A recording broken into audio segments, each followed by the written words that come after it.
Chelsea, venez pas mercredi. Venez pas, on n'est pas prêt. Il est où mon PSG 2025? Rennes, pourquoi tu fais ça?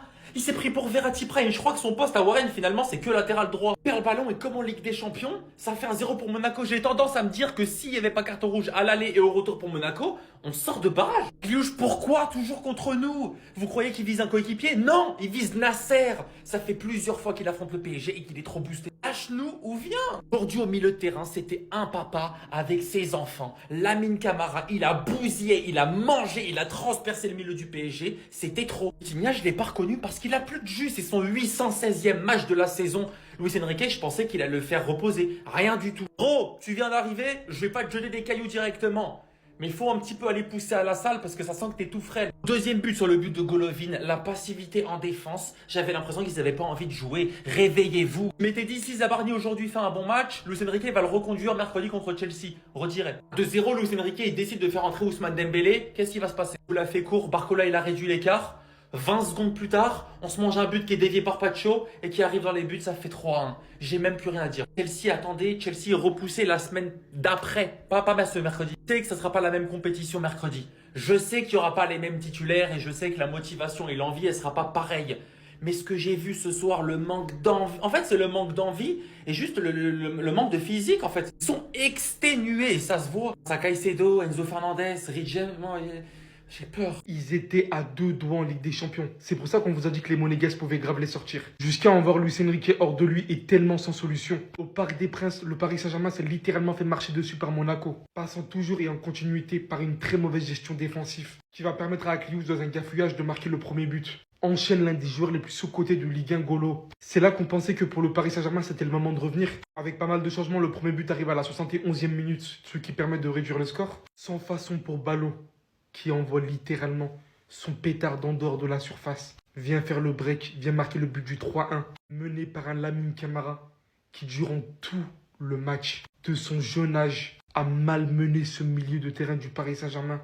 Aussi fort qu'il soit, mais lui aujourd'hui était littéralement décomplexé.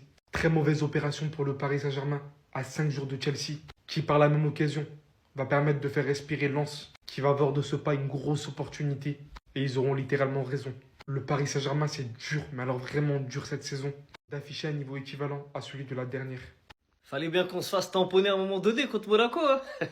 En vrai, sur les 3 matchs qu'on a fait, limite, ils méritaient de gagner les 3 matchs. Donc là, qu'ils en gagnent un en Ligue 1, c'est amplement mérité. Le match aller en Ligue des Champions, on perdait 2-0 et ils nous avaient bien rentré dedans. Au final, on avait gagné 3-2. Le match retour, 2-2, sachant qu'ils avaient eu un rouge aussi, comme au match aller. Aujourd'hui, ils n'ont pas eu de rouge, ils nous ont tapé.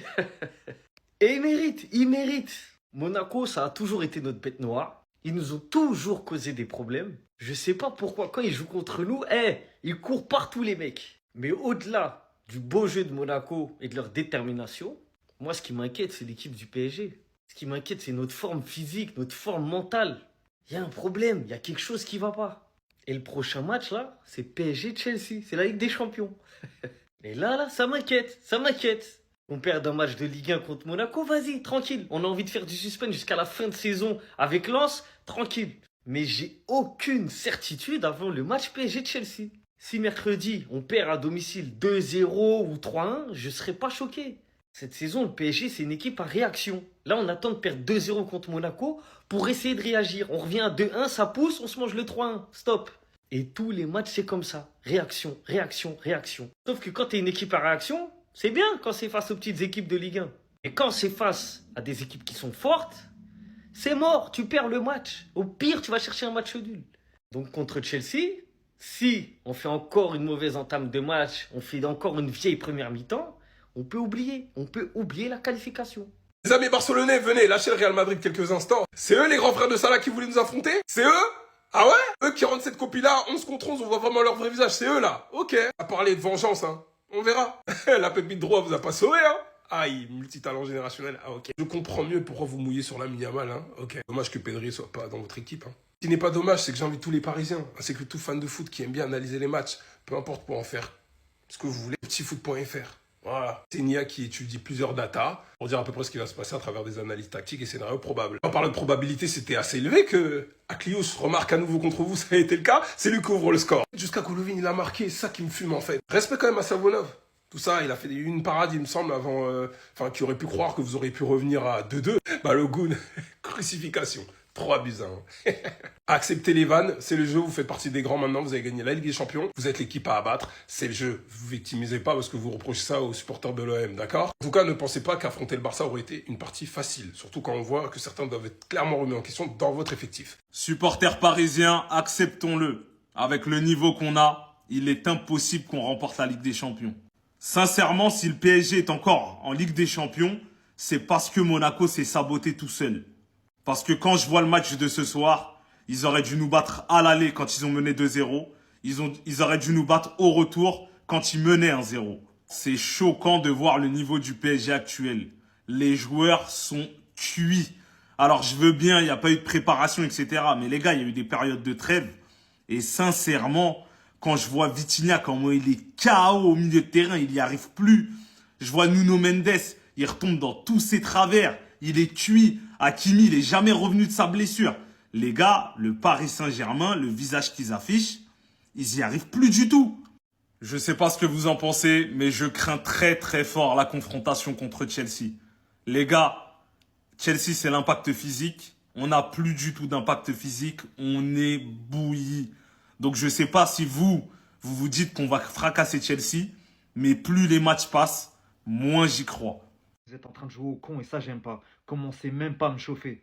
Là, ça fait 3 mois que ça dure qu'on joue comme des cons. Là, on se fait broyer face à Monaco sur 3 matchs. Les 2 matchs de Ligue des Champions et sur ce match ce soir. Ils nous ont broyés, lavés, éteints. C'est un Cliouche ou c'est BKO qui dépose son CV là? Les gars, c'est fait éteindre par Monaco l'équipe. C'est parti pour le top et flop.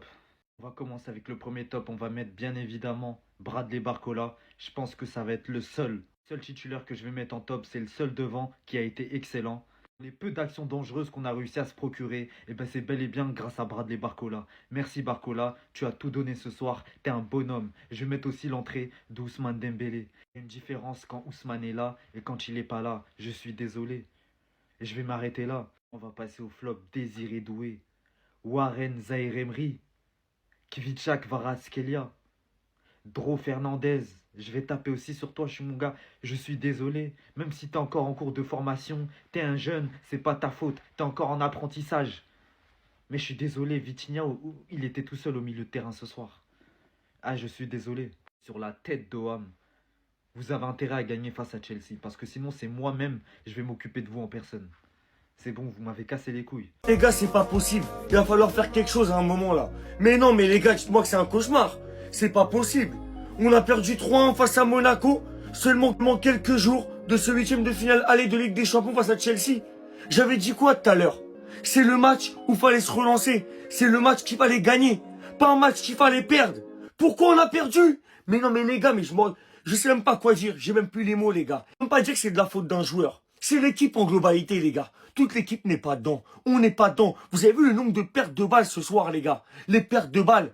Monaco en a profité. Monaco a su saisir leur chance. Et forcément, ils ont gagné. C'est totalement mérité. Franchement, félicitations à Monaco. Les gars, je suis pas bien là. Je suis pas bien. Là, seulement quelques jours, les gars, ça me met pas du tout en confiance. Là, je suis pas rassuré. Là, ce match-là, on va l'aborder dans les mauvaises conditions. Forcément, c'est très très mauvais. Très mauvais de perdre un match au vu des grandes échéances qui arrivent. Non, les gars, je suis déçu. Je suis énormément déçu, les gars. Je suis très très déçu. Je ne sais même pas quoi dire. Il n'y a rien de bon dans le match. Il n'y a rien de bon. Qu'est-ce que vous voulez que je vous dise de bien là, les gars? Il y a rien. Il y a rien. Et les gars, franchement, ça me met pas bien. Ça me met pas bien. Non, mais franchement, les gars, j'ai cru qu'on allait gagner. On allait se réveiller. Même les gars, je sais pas, match nul. À la rigueur. Match nul. On n'est même pas fichu de le faire. Non, mais les gars, sérieusement.